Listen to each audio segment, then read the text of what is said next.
I'm Arnie Meyer. I'm the community strategist at Naughty Dog, and I'm here to talk about The Last of Us. It is a what-if story if a fungal infection has decimated and ravaged the planet and civilization has collapsed. It's 20 years later.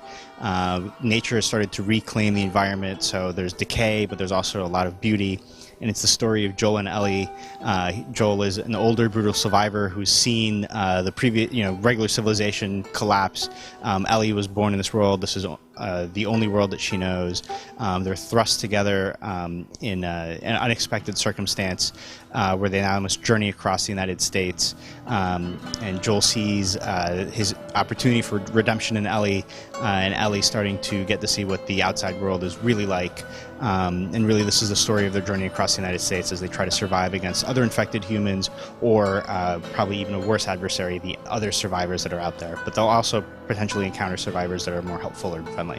One of the important things for Last of Us is having the ability to explore the environments, both just to take a look at what's around, but we've also wanted to make sure to incentivize players to explore by providing them items that they can scavenge to craft, or to perhaps give them advantage in an upcoming combat scenario as well. So for us, it was really important to have some environments at least have that ability to feel very wide. There was a term we coined a long time ago that we called wide linear, that really goes into the philosophy of what we're trying to do with The Last of Us, where some of the environments are going to provide a lot of variety in terms of where you can explore, but at the end of the day, we still are telling a set story. There's still a linear narrative, so we will sort of be moving you forward in a particular direction, even despite the to complement sort of the ability to explore quite a bit. And I mean, what goes along with that is that we wanted to really provide a lot of player choice. And one of the things that we're really focusing on is in combat scenarios on top of the exploration. And that's being able to sort of have this somewhat dynamic stealth system where you can sneak around enemies and you can not approach a combat scenario up front, but you can actually completely avoid certain combat scenarios if you'd like. So really, the idea is for you to feel different levels of tension and elation depending on how you approach it, whether it's going to be tension because you don't want to be caught and might be in a very fatal combat scenario, or there's tension because you're in the middle of a very tense sort of firefight or cat and mouse sort of situation, but also sort of that you're going to feel elated or good like once you're able to get past that. So the scavenging system in The Last of Us, it's something that we're still in the middle of development on, because we're really sort of trying to fine-tune and balance it with how the gameplay is, and also sort of what items you can scavenge. But the idea, the philosophy behind it is for you to be able to pick up different items, including weapons, and have the ability to modify them or to combine them to create new items or slightly modified items. So the example that we talked about a lot was, you could pick up a bandage and you could either use it for a Molotov cocktail or to heal yourself. But there's many items that you can use that you can do that with and have that choice that will affect your gameplay going forward. And the idea currently is that pretty much most of the items that you can pick up you'll be able to modify in one way or another. The relationship of Joel and Ellie, the demo sequences have been showing occur relatively early in the game, and what's happened between them is that they were kind of thrust together unexpectedly.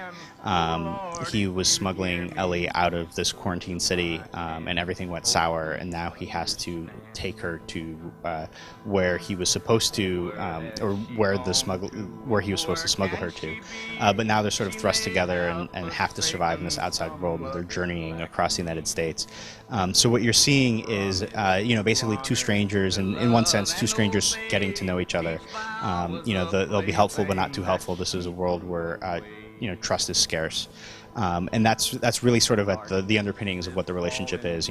Can Joel, who has seen civilization collapse and really gone to this dark place as a brutal survivor, learn to trust again and sort of learn to come around and be more human? It really ponders, what does it take to become human again? While Ellie, on the other hand, she sort of really has lived this somewhat sheltered life. Sure, civilization has collapsed, but she's lived inside this military quarantine area. So she doesn't really get an idea of what the real dangers are, of what humans are really capable of when pushed to their limits. And that's something that she's going to experience as well. So that's really sort of what's going to start furthering their bond and progressing their relationship, as they both see different sides of the world that they had not really known or they'd forgotten at this point. One of the things in terms of how we work with NPCs, with the characters we look at, and try to figure out whether they're friendly or foe. There are going to be some scenarios where you're going to know that they're going to be violent from the very beginning. One of our cutscenes you saw, like, they're in an ambush. Like, it was really clear, and the characters through in-game dialogue or their reactions, will let you know that this is something they've encountered before, and this isn't going to go well. But there might be some areas where it's a little bit of a gray area, and it's really, like, usually in this world, like, things are a little bit more black and white. If someone is going to be out to kill you, they're going to take the advantage as soon as they can. But we are trying to play around with ideas that there could be some more gray area. But when it's all about sort of gaining trust and how you can lose trust, and sort of what people themselves are trying to do to survive. So the gray areas are going to be part of character development, as opposed to sort of outright gameplay. But you're going to get an idea, I think, in a lot of cases visually, from who's really out to get you and who isn't, or who could be a potential friendly character.